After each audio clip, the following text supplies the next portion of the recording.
오래전에 고령의 나이임에도 불구하고 고공 스카이 점프에 도전한 한 노인의 이야기가 뉴스미디어에 전해지면서 많은 사람들의 관심을 받은 적이 있습니다. 젊은 사람도 도전하기 힘든 그 고공 스카이 점프를 80에 가까운 노인이 도전했다고 해서 많은 사람들이 관심의 대상이 되었습니다. 그래서 많은 기자들이 그의 도전을 취재하면서 그에게 물어봤습니다. 어떻게 그렇게 나이가 많음에도 불구하고 이렇게 위험한 일, 높이 8,000피트에서 뛰어내릴 수 있는 용기를 가지게 되었습니까? 하고 여쭤봤습니다. 그랬더니 이분이 이렇게 얘기를 했습니다. 나는 제2차 세계대전 때 미 공군 전투기 조종사로서 저 남태평양 근해에서 임무를 수행하다가 일본군의 포탄에 맞아서 그만 비행기가 바다에 추락하게 되었습니다. 그때 나는 비상 탈출해서 낙하산을 타고 내려오면서 이런 결심을 했습니다. 내가 비록 지금은 이렇게 비행기가 추락해서 비상 착륙을 하는 그 쓸쓸하고 비참한 모습으로 내가 낙하를 하고 있지만 언젠가는 내가 화려한 오색 무지개 같은 날개를 펴고 내가 영광스러운 그러한 낙하를 하리라고 그는 다짐을 했다고 합니다. 그래서 그는 자기와의 자신과의 그 결심, 자기와의 그 결단을 지키기 위해서 이렇게 힘들고 어려운 일을 감행했다고 하는 그러한 이야기였습니다. 여러분, 이 사람이 누군지 아십니까? 바로 미국의 41대 대통령을 지냈던 조지 허버트 월커 부시라고 하는 아버지 대통령, 부시 아버지 대통령의 이야기입니다. 여러분, 이 부시 대통령은 남하고 결단을 한 게 아닙니다. 자기의 결단을 어디다가 써놓은 것도 아닙니다. 오직 자기 스스로 내가 이렇게 지금은 비참한 삶을 살고 있지만 나중에는 화려한 날개를 펴고 아름답게 내가 비상하려고 하는 그런 결단을 하면서 여러분, 그 사람은 어떤 삶을 살았겠습니까? 그는 열심히 최선을 다해서 결국 살았기에 그도 대통령이 되었고 그 아들 부시 대통령도 대통령이 되었고 동생 제 부시도 지금 대통령 선거에 임하는 그런 아름다운 가정이 된 것을 우리는 보지 않습니까? 여기서 우리는 무엇을 깨달을 수 있습니까? 자기 결심, 즉 처음 가졌던 초심을 헛되지 않게 하는 자가 반드시 승리한다고 하는 놀라운 교훈을 우리에게 허락해 주는 줄로 믿습니다. 사랑하는 성도 여러분, 우리는 때때로 얼마나 많은 결단과 결심을 하고 살아갑니까? 우리 교회에서도 부흥회를 하거나 간증 집회를 하면 많은 사람들이 결심을 합니다. 결단을 합니다. 나도 저분처럼 살아야지. 정말 나도 저분처럼 하나님 앞에 영광을 돌려야지. 나도 하나님 앞에 쓰임을 받아야지 하면서 많은 결심을 합니다. 예배에도 열심히 참여하고 헌신하고 봉사하면서 정말 하나님을 기쁘시는 삶을 살겠다라고 수없이 다짐하고 결심을 합니다. 그런데 여러분 어떻습니까? 작심삼일이라고 3일만 지나가면 다 잃어버립니다. 내가 언제 그런 결심을 했느냐고, 언제 결단을 했느냐고 하면서 다 잃어버리고 사는 삶을 살아갑니다. 그러면서 마지막이 12월 달이 되게 되면 항상 후회하고 항상 안타까운 삶, 아쉬운 삶을 살아가는 것이 바로 저와 여러분의 모습이 아니고 무엇이겠습니까? 저 개인적으로 올 한 해를 되돌아보면 아쉬움과 안타까움과 후회함이 너무나도 많이 있습니다. 하나님의 은혜 가운데서, 뜻 가운데서 이곳으로 이사를 와서 우리는 2년 동안 이 까다로운 시의 절차에 따라서 순종하면서 그 절차에 따라가느라고 2년 동안 건축하느라고 엄청난 시간을 많이 보냈습니다. 저는 올해 초에만 해도 이렇게 결심했습니다. 아무리 건축이 힘들고 어려워도 나는 반드시 말씀을 열심히 보고 기도를 열심히 하며 신방도 열심히 하겠다라고 다짐을 했습니다. 그러나 상황과 현실은 그렇지 않았습니다. 아침부터 저녁까지 이 교회 건축을 하면서 말씀도 제대로 보지 못했습니다. 기도도 제대로 하지 못했습니다. 우리 권사님들 신방도 제대로 하지 못했습니다. 아픈 성도가 있음에도 불구하고, 괴로움을 당하는 성도가 있음에도 불구하고 저는 신방도 제대로 하지 못했습니다. 왜 그렇습니까? 결단은 했지만, 결심을 했지만 최선을 다하지 못했기 때문입니다. 그래서 결심이라는 것은 무엇입니까? 국어사전에 보면 이렇게 기록되어져 있습니다. 마음을 꼭 잡아매는 것이라고 국어사전에 이렇게 써 있어요. 내가 한번 결단하고 가졌던 그 마음을 꼭 붙잡고 있는 것이 결심인데, 이 결심을 붙잡지 못해서 말씀도 제대로 못 보고 기도도 제대로 못하고 신방도 못한 것을 생각하면 얼마나 후회되고 가슴이 아픈지 모릅니다. 물론 교회당을 짓는 것이 전부가 아님에도 불구하고 그런 삶을 살지 못했던 것을 저는 너무나도 후회하고 또 안타깝게 생각하고 있습니다. 그런데 여러분, 왜 우리가 이렇게 결심한 것을 지키지 못하고 살아가는 겁니까? 마태복음 53장 33절은 이렇게 말씀합니다. 또 옛사람에게 말한 바 헛맹세를 하지 말고 내 맹세한 것을 주께 지키라 하였다는 것을 너희가 들었으나, 뒷말은 무슨 말씀입니까? 그렇지 못했다는 거예요. 첫 마음, 초심, 우리 결심, 결단을 우리가 지키지 않고 맹세한 것을 지키지 않았기 때문에 우리는 이렇게 삶을 살아갈 수밖에 없다라고 성경은 말씀하고 있습니다. 많은 사람들이 결단을 지키지 못하고 초심을 버렸기 때문에, 맹세한 것을 지키지 못했기 때문에 이런 결과가 나타났다고 하는 말씀과 무엇이 다를 바가 있겠습니까? 그래서 하나님께서는 자기의 뜻을 세우시고 그 뜻을 더럽히지 않는 사람들을 통해서 하나님의 일을 맡기시고 그 일을 통해서 영광 받으시는 줄로 믿습니다. 그런데 오늘 이 본문의 말씀도 똑같은 말씀입니다. 주님의 가장 사랑했던 제자요, 아꼈던 주님의 사랑하는 제자 사도 요한은 오늘 이 본문을 통해서 우리에게 교훈해 주시는 내용들이 있습니다. 예수님께서는 이 땅에 오신 목적을 분명하게 제자들을 부르시고 천국 복음을 전하시면서 말씀해 주셨어요. 내가 이 땅에 온 것은 잃어버린 영혼들을 찾기 위해서 오셨다라고 말씀하시면서, 내가 이제 곧 십자가에 달려서 죽은 후에 부활하고 다시 성령으로 이 땅에 오실 것을 약속해 주셨습니다. 그래서 이러한 주님을 따라다녔던 수많은 제자들이 있었습니다. 예수님의 그 사랑, 예수님의 그 모습에 감동해서 나도 예수님처럼 살아야지, 주님의 제자처럼 살아야지 하면서 결단했던 제자들인데, 여러분, 빌립은 어떻습니까? 하나님을 저에게 보여주시옵소서. 도마는 어땠습니까? 예수님을 제대로 믿지 못하고 예수님을 이렇게 믿음 가운데 믿지 못하고 있는 도마를 향해서, 오늘 본문에 나오는 유다는 왜 세상에는 보여주고 왜 우리에게는 보여주고 세상에는 보여주지 않습니까? 라고 질문하는 가로샤진 유다에게 오늘 이 주시는 말씀과 동일한 말씀입니다. 한마디로 얘기하면 예수님을 사랑하겠다라고, 예수님을 쫓아서 헌신하겠다라고 결심했던 그 첫 마음을 잃어버렸던 제자들을 향해서 주시는 말씀입니다. 우리들은 어떻습니까? 새해가 되면 많은 사람들이 결단합니다. 결심합니다. 올해는 나도 이렇게 헌신하겠다고, 봉사하겠다고, 이렇게 주님을 섬기겠다라고 우리는 수없이 결단하며 살아갑니다. 그런데 어떻습니까?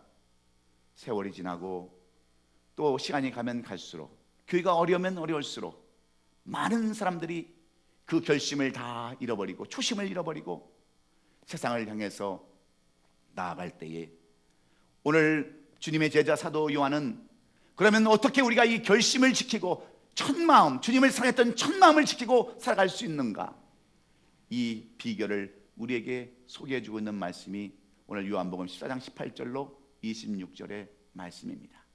우리 힘으로 지킬 수 없는 결심, 결단을 어떻게 하면 지키고 살아갈 수 있는가, 그래서 어떻게 하면 이 12월 마지막을 아름답게 장식하며 2015년도 우리 교회 피어처럼 아름다운 열매를 맺는 교회와 성도들이 될 수 있는가, 오늘 주시는 교훈의 말씀입니다. 그러면 우리는 어떻게 연초에 계획했던 그리고 결심했던 그 결단과 초심을 버리지 않고 이 마지막 12월 달까지 아름답게 지켜나갈 수 있겠습니까? 첫째는 세상과 타협하지 말아야 한다라고 사도 요한은 우리에게 교훈해 주고 있습니다. 오늘 본문 19절에 보면 조금 있으면 세상은 다시 나를 보지 못할 것이로되 너희는 나를 보리니 이는 내가 살아있고 너희도 살아있겠음이라 말씀하고 있습니다. 무슨 말씀입니까? 예수님은 십자가에 죽으시고 다시 사셔서 부활 승천하셨지만 보혜사 성령으로 오셔서 영원히 함께 하신다고 하는 약속의 말씀입니다. 그래서 나는 살아있고 너희도 살아있겠습니다. 똑같이 살아있는데 무엇을 그렇게 걱정하고 근심하느냐 하는 말씀과 똑같습니다. 내가 비록 십자가에 달려서 죽고 다시 살아서 부활 승천하고 다시 보혜사 성령으로 올다고 하는 이 말씀이 있는데도 너희는 왜 근심하고 걱정하고 나를 믿지 못하느냐 하는 이 말씀을 통해서 우리는 무엇을 배울 수 있겠습니까? 하나님은 살아계시는데도 불구하고 유혹하는 세상, 나를 기쁘게 해줄 것 같은 세상과 타협하면 세상 사람들과 똑같을 수밖에 없고 있는 것마저도 다 빼앗길 수밖에 없다고 하는 그러한 말씀과 같습니다. 그러나 살아있는 하나님만 의지하고 따라갈 때 우리는 반드시 승리하는 줄로 믿습니다. 우리가 잘 아는 아브라함과 조카 롯은 하나님의 은혜로 말미암아 축복으로 말미암아 소유가 너무 많아서 그들의 목자가 서로 다툼으로 인해서 헤어지게 되었을 때 롯은 온 땅의 물이 넉넉하고 여호와의 동산 같으며 애굽 땅 같았던 소돔 땅을 선택하게 되었습니다. 그러나 아브라함은 내가 좌하면 나는 우하고 내가 우하면 나는 좌리라 하면서 가나안 땅 헤브론 땅 척박한 땅에 머무르게 되었습니다. 그러나 롯이 택한 소돔 땅은 여호와 앞에 큰 죄를 지었던 땅이었으므로 끝내 유황불의 심판을 받아야 했습니다. 그래서 그는 모든 소유와 재산을 다 잃어버리고 겨우 목숨만 유지한 채 두 딸과 함께 도망 나왔습니다. 그 이유는 무엇 때문입니까? 왜 그는 결국은 이스라엘의 발목을 잡는 모압과 암몬의 조상이 되고 말았을까요? 그는 처음 초심의 마음, 그 주님을 사랑하던 마음, 하나님을 사랑하던 마음을 다 잃어버리고 세상과 타협해서 소돔 땅에 머물렀기 때문에 이런 결과를 맞게 되었음을 우리는 분명히 알아야 합니다. 사랑하는 우리 성도 여러분, 여러분은 어떻습니까? 힘들고 어려우면 정말 하나님 앞에 나아가서 말씀 붙잡고 기도하는 사람들입니까? 아니면 세상과 타협하는 사람들입니까? 여러분 한번 자신을 깊이 생각해 보세요. 가정이 어려우면 여러분 정말 하나님을 붙들고 기도하십니까? 사업이 힘들고 직장이 힘들면 여러분 누구를 의지하십니까? 여러분 한번 잘 생각해 보세요. 나는 어느 쪽에 속하는지, 아니면 세상을 쫓아서 사람을 바라보고 인간적인 생각으로 삶을 꾸려가는지 아닌지 우리는 우리 자신을 살펴보아야 합니다. 그것은 믿음이 없어서입니다. 세상적인 눈, 세상적인 생각, 세상적인 해결 방법으로 살아가기 때문에 그렇습니다. 그래서 우리 성도들이라면 타협보다는 믿음으로 하나님을 바라봐야 되는 줄로 믿습니다. 걱정, 근심은 하나님이 주시는 것이 아니라 마귀가 주는 것이기 때문에 그럴 때마다 하나님을 바라보면서 우리는 기도해야 되는 줄로 믿습니다. 성경에 보면 위대한 사람들이 많이 있지만 그 중에서도 우리는 다니엘과 그의 친구들인 사드락과 메삭과 아벳노고를 살펴볼 필요가 있습니다. 이들의 결단을 우리가 한번 생각해 볼 필요가 있습니다. 이들은 바벨론 왕 느부갓네살의 침략을 받고 바벨론의 포로로 끌려온 그러한 포로들이었습니다. 많은 사람들이 똑같이 포로로 끌려와서 어떤 사람들은 이방신을 섬길 수밖에 없는 이유와 사정으로 그들의 신앙과 결단, 하나님에 대한 그 사랑, 초심을 버렸지만 다니엘과 이 친구 세 사람, 사드락과 메삭과 아벳노고는 신앙을 버리지 않았습니다. 끝까지 하나님을 믿고 하나님을 의지했을 때 하나님은 이들을 축복해 주셔서 그들의 삶을 형통케 해 주셨습니다. 그런데 어느 날 이 느부갓네살 왕이 조서를 꾸미고 온 백성들에게 선포를 합니다. 이제 앞으로 절대로 다른 신에게 절하는 것은 금한다고 하는 그러한 조서를 만들어서 이렇게 선포했을 때 이들은 하나님 앞에 원망하지 않았습니다. 하나님, 이제 겨우 자리 잡을 만한데, 이제 겨우 신앙생활 할 만한데, 이제 겨우 틀을 잡아가는데 왜 또 이런 일을 주십니까 하고 원망하지 않았어요.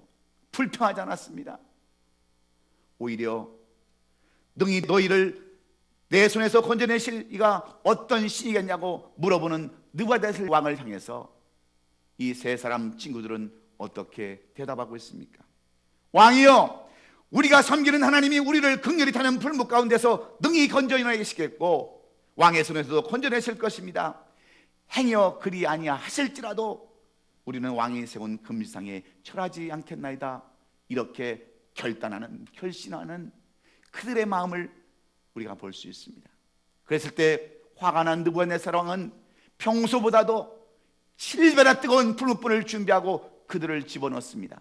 얼마나 불이 뜨거웠던지 성경은 그들을 붙잡고 있는 사람들이 먼저 타주었다고 성경은 그렇게 기록하고 있지 않습니까? 그런데 이렇게 초심을 지키고 결단하며 결심했던 이 세 사람들은 하나님께서 어떻게 보호하십니까? 눈썹 하나 타지 않고 머리털 하나 타지 않았다라고 하나님께서 보호해 주셨다라고 성경은 그들에 대해서 기록해 놓았습니다. 이 사건을 통해서 느부갓네살 왕은 조서를 내려서 무릇 사드락과 메삭과 아벳느고 하나님을 경휼히 여기는 자는 그 몸을 쪼개고 그 집으로 걸음돌을 삼겠다라고 하면서 이들을 더욱더 높여주신 줄로 믿습니다. 여러분, 신앙생활이 무엇입니까? 여러분, 믿음생활이 무엇입니까? 성도적 그리스도인이라는 뜻이 무엇입니까? 오늘 이 시간 이 뜻과 의미를 우리가 알지 못한다면 우리는 우리의 신앙과 믿음이 헛될 수밖에 없습니다. 그것은 바로 사드락과 메삭과 아벳느고처럼 어떤 문제가 있다 할지라도, 어떤 시험과 환난이 있다 할지라도 마지막까지 믿음을 지켜서 하나님을 섬기고 하나님 앞에 영광을 돌리겠다고 하는 그 결단으로 사는 사람인 줄로 믿습니다. 이런 삶이 진정 그리스도인의 삶이라는 것을 우리가 알아야 어떤 상황에서도 좌우되는 것이 아니라 사자굴에 들어간다 할지라도, 푸른 불에 들어간다 할지라도 끝까지 뜻을 굽히지 아니하고 하나님을 섬기는 자로 세상과 타협하지 않는 그런 모습으로 살아가게 될 줄로 믿습니다. 우리가 잘 아는 누가복음 15장에 나오는 탕자는 세상 것을 가지고 있었지만 결국 그는 세상과 타협함으로 말미암아 있는 것마저 다 빼앗기고 거지의 모습으로 돌아올 수밖에 없었습니다. 이 세상 모든 것을 다 소유했던 솔로몬은 그 누구보다도 부귀영화를 누렸지만 그는 결국 세상과 타협함으로 말미암아 그의 나중 고백이 어떤 고백이었습니까? 모든 것이 헛되고 헛되니 다 헛되더라고 하는 이러한 고백으로 그의 마지막 인생이 쓸쓸한 인생으로, 비참한 일생으로 그의 인생을 마치고 말았습니다. 무엇 때문입니까? 세상을 바라보고 하나님 없는 타협하는 삶을 그들은 살았기 때문입니다. 그러므로 우리 성도들은 깨달아야 합니다. 아무리 많은 것을 가지고 있다 할지라도 우리는 믿음을 지켜야 합니다. 초심을, 마음을 지켜야 합니다. 처음 결심을 지켜야 합니다. 이런 사람들을 통해서 여러분, 많은 사람들이 쓰임을 받는 것을 우리가 볼 수 있습니다. 저는 목사님들을 만나면 이런 말씀들을 많이 듣습니다. 목사님, 우리 교회에는요 12월 달만 되면 교회를 떠나겠다라고 결심하는 성도들이 있다라고 얘기합니다. 연초에는 열심히 섬기겠다라고, 봉사하겠다라고, 헌신하겠다라고 그렇게 결단하지만 12월 달에 가서는 이제는 떠나야겠다라고 결심하는 성도들이 있다고 하면서 안타까운 마음을 표현하는 것입니다. 왜 그렇습니까? 처음 결심, 처음 초심, 첫 마음을 잃어버렸기 때문에 그렇습니다. 여러분, 교회가 문제없는 교회가 어디 있습니까? 걱정, 근심 없는 교회가 어디 있습니까? 교회라는 것은 전부 다 영적인 병자들이 모이는 것 아닙니까? 힘들고 어려운 사람들이 모이는 것 교회입니다. 교회가 무슨 천국입니까? 참고 견디며 인내하면서 세상과 타협하지 아니하고 정말 역사하신 하나님, 살아계신 그 하나님을 바라보는 것이 우리 성도들의 자세요 사명인 줄로 믿습니다. 저는 분명히 하나님의 음성을 들었어요. 하나님께 주시는 그 메시지를 저는 들었습니다. 내가 너를 반드시 약속하신 대로 너를 내가 이끌리라. 내가 너와 함께하리라. 내가 너에게 분부한 모든 것을 내가 지켜라라는 약속의 말씀을 듣고 저는 이곳에 새로운 마음으로 개척을 시작했습니다. 그래서 다시 2016년에는 초심으로 처음 마음으로 다시 돌아가서 다시 한번 개척하는 심정으로 이 교회를 이끌어갈 것입니다. 세상과는 타협하지 않겠습니다. 더 이상 세상도 바라보지 않겠습니다. 오직 주님만 바라보고 예수님만 바라보며 맡겨진 사명 감당하리라고 저는 다시 한번 결심할 때에 주님은 우리 교회를 회복해 주시고 이 빈자리도 채워줄 줄로 믿습니다. 여러분 모두가 더 이상 세상 바라보지 말고 환경을 바라보지 말고 어려움과 고통을 바라보지 말고 우리 주님 바라보시는 우리 성도들이 되시기를 주의 이름으로 축원합니다. 두 번째로 우리가 초심을 잃지 않으려면, 첫사랑 첫마음을 잃어버리지 않으려면 하나님의 계명을 지켜야 한다라고 사도 요한은 오늘 본문 21절에서 이렇게 교훈합니다. 나의 계명을 지키는 자라야 나를 사랑하는 자라고 말씀하십니다. 하나님의 말씀을 지키는 자라야 하나님을 사랑하고 그 결심을 헛되지 않게 하는 자라고 말씀해 주고 있습니다. 그렇습니다. 우리가 아무리 결심을 하고 결단하며 초심을 지키려 해도 우리가 말씀 가운데 거하지 아니하고 그 말씀을 지키지 아니하면 우리의 결단, 초심을 우리는 지킬 수가 없습니다. 그 이유는 오늘 본문의 말씀처럼 하나님의 계명, 즉 하나님의 말씀을 지키지 않으면 하나님을 사랑하지 않는 사람과 똑같기 때문에 그렇습니다.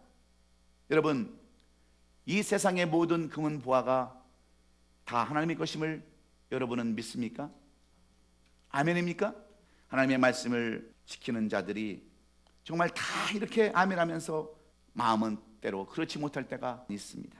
여러분 왜 그렇습니까? 하나님의 말씀을 있는 그대로 믿지 못하기 때문에 그렇습니다.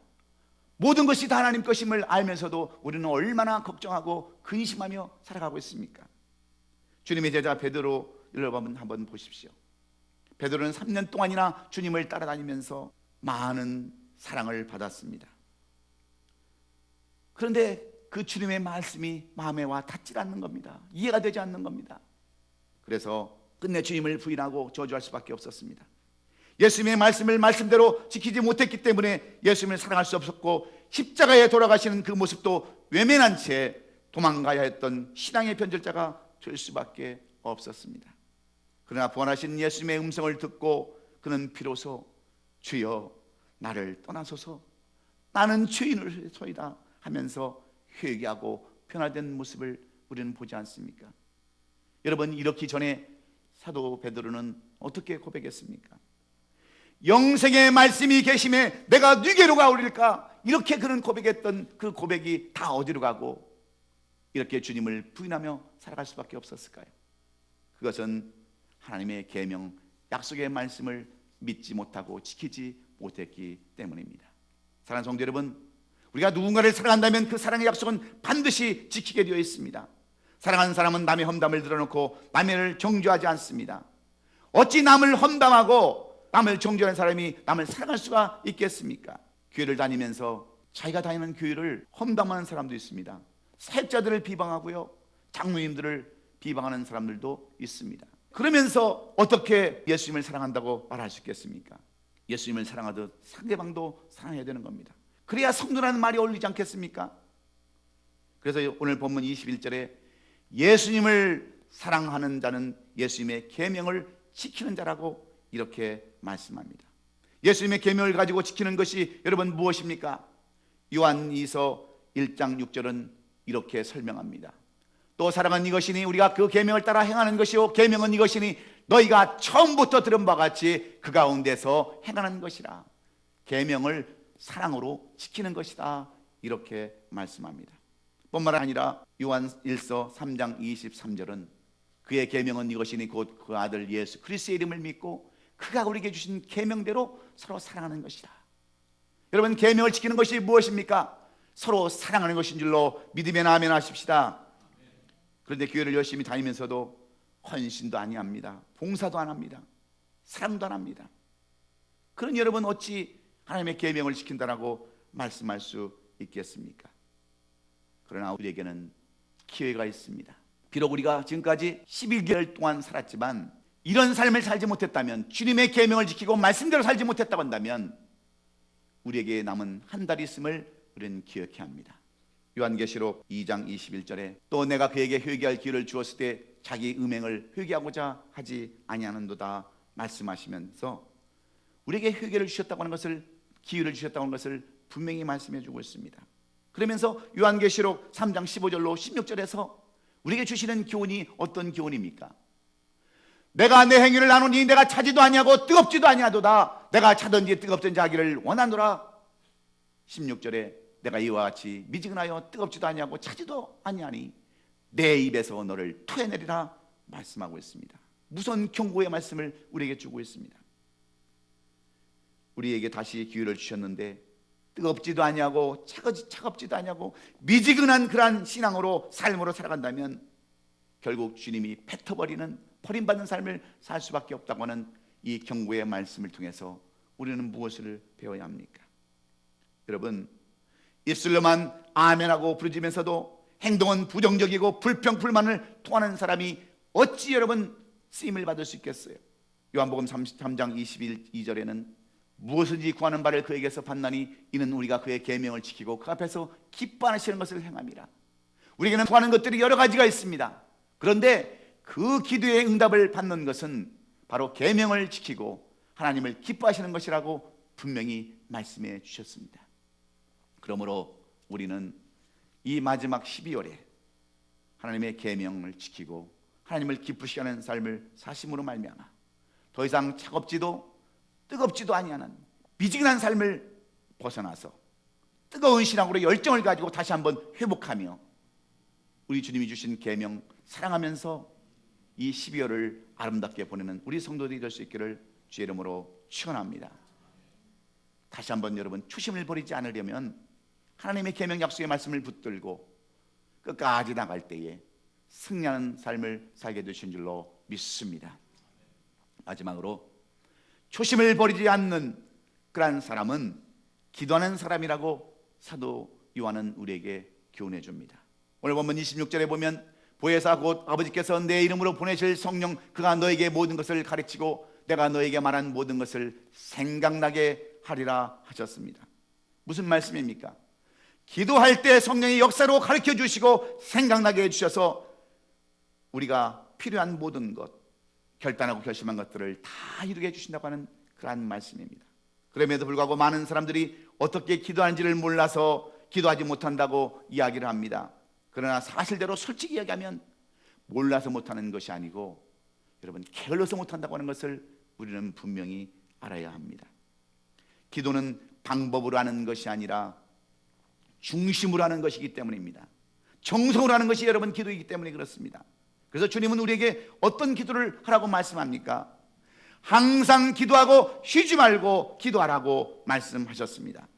우리가 예수님의 공생애를 살펴보면 예수님께서는 요단강에서 세례요한에게 세례를 받으시고 성령 충만함을 입으셨을 때 제일 먼저 하신 것이 기도였습니다. 광야에 나가서 40일 동안 기도하시고 마지막 십자가에 달려 돌아가실 때도 기도하시고 일생을 마치셨습니다. 뿐만 아니라 그는 오병이의 기적을 베푸시고 많은 사람들에게 먹을 것을 나눠주셨을 때 수많은 사람들이 예수님을 자기의 임금 사모리 하셨을 때 예수님은 한적한 곳으로 가셔서 홀로 기도하셨습니다. 항상 행복해도 슬퍼도 괴로워도 배고파도 어떤 형편에 처해서도 예수님은 기도하심으로 말미암아 위대한 역사를 이루게 하셨습니다. 여러분, 모든 역사의 인물들, 성경의 위대한 인물들은 다 한결같이 기도한 사람들임을 우리는 알아야 합니다. 여러분, 야곱도 압북강가에서 홀로 남아 하나님 앞에 정말 씨름하며 간절히 기도했을 때에 사기꾼 같았던 그의 이름이 이스라엘로 변화되지 않았습니까? 다니엘도 수많은 위기 가운데 기도한 사람입니다. 하나님의 위대한 손길을 체험하는 길은 오직 기도밖에 없습니다. 그래서 우리는 지금 호세아 기도회를 시작했습니다. 금식으로 릴레이하면서 어렵고 힘든 모든 과정들을 분명히 이기고자 지금 금식 릴레이를 하고 있습니다. 하나님이 왜 우리의 기도를 들어 응답해 주시지 않겠습니까? 중요한 것은 기도하는 겁니다.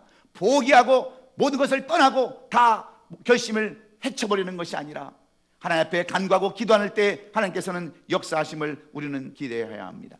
그래서 사도 바울은 디모데전서 4장 5절에서 사랑하는 제자요 아들과 같은 디모데에게 이렇게 권면합니다. 하나님의 말씀과 기도로 거룩하여 짐이라 이렇게 권면합니다. 기도하는 가운데 하나님의 말씀을 깨닫게 되고, 또한 요한 1서 2장 6절에서 요한 사도는 그의 안에 산다고 하는 자는 그가 행하신 대로 자기도 행할지니라. 주님이 하신 그대로 기도하면서 기도의 모습을 닮아가는 자가 결국 하나님께서 쓰임받는 자라고 말씀할 뿐만 아니라 베드로전서 4장 7절에서 이렇게 말씀합니다. 만물의 마지막이 가까웠으니 그러므로 너희는 정신을 차리고 근신하여 기도하라고 우리에게 이렇게 권면하고 있습니다. 사랑하는 성도 여러분, 이제 2015년도 12월 달도 이제 한 달밖에 남지 않았습니다. 이 남은 한 달 여러분은 어떻게 보내시기를 원하시는지요? 기도로 이 마지막 한 해를 장식하는 우리 성도들이 되시기를 예수님의 이름으로 축원합니다. 야고보서 5장 18절에는 우리에게 귀한 약속의 말씀을 주고 있습니다. 다시 기도하니 하늘이 비를 주고 땅에 열매를 맺었느니라 약속해 주셨습니다. 지금까지 결심하고 결단했던 초심을 버리지 않기 위해서 기도할 때 하늘에서는 비를 내려주시고 땅이 열매를 맺게 해주신다고 하는 이 약속의 말씀을 붙잡으시고 이 한 달 남은 이 한 해를 기도로 아름다운 요정의 의미를 맺는 우리 성도들 되시기를 예수님의 이름으로 축원합니다. 그리스도의 형상이 여러분 무엇입니까? 세상적인 삶이 아니라 하나님 앞에 살아가는 삶입니다. 그 삶은 곧 사랑입니다. 기도하는 삶입니다. 이런 모습이 바로 예수 그리스도를 닮아가는 삶입니다. 우리 주님은 그 아무리 힘들고 어려워도 오직 하나님의 말씀만 붙들고 하나님만 의지하며 하나님의 뜻을 찾았습니다. 그리고 모든 생애는 기도하는 삶이었습니다. 여러분, 우리도 주님 닮아가는 그런 삶을 살아갈 때 반드시 초심을 잃어버리지 않냐고 우리의 결심을 이루어서 허버트 조지 부시 대통령과 같이 위대한 삶을 살게 되는 줄로 믿습니다. 이제 말씀을 정리합니다. 어려움이 올 때 우리는 세상을 바라보게 되죠. 저는 분명히 믿습니다. 하나님께서 이제 그릇을 만드셨습니다. 채울 그릇을 만드셔서 부어줄 것을 기대하면서 저도 결심합니다. 초심으로 돌아가기를 원합니다. 이제는 절대로 세상을 바라보지 아니하고 우리와 함께 하시는 주님, 오늘도 우리와 역사하시는 그 주님을 바라보면서 소망 가운데 열심히 말씀을 연구하고 기도하며 신방하고 우리 성도들의 삶을 살피면서 저는 이 초심으로 다시 한번 돌아가서 하나님의 위대한 역사를 간절히 이루기를 원합니다. 어떤 환난이 와도 어려움이 와도 하나님의 말씀 붙잡고 넘어지지 않고 좌우로 치우치지 아니하고 오직 주님의 말씀만 의지하기를 원합니다. 그리고 기도하는 삶, 자나깨나 성도와 교회를 위해서 기도하는 삶을 살고자 다시 한번 결단하며 초심을 잃지 않기를 원합니다. 여러분 모두도 오늘 사도 요한이 우리에게 교훈하신 것처럼 절대로 세상 바라보지 마세요. 주님의 말씀 계명을 따라 순종하십시오. 그리고 기도할 때에 우리가 모르는 사이에 하나님은 이미 준비하시고 예비하신 줄로 믿습니다. 그런 삶을 살아가는 우리 모든 성도들과 제가 될 수 있기를 예수님의 이름으로 축원합니다. 축원합니다. 기도하겠습니다.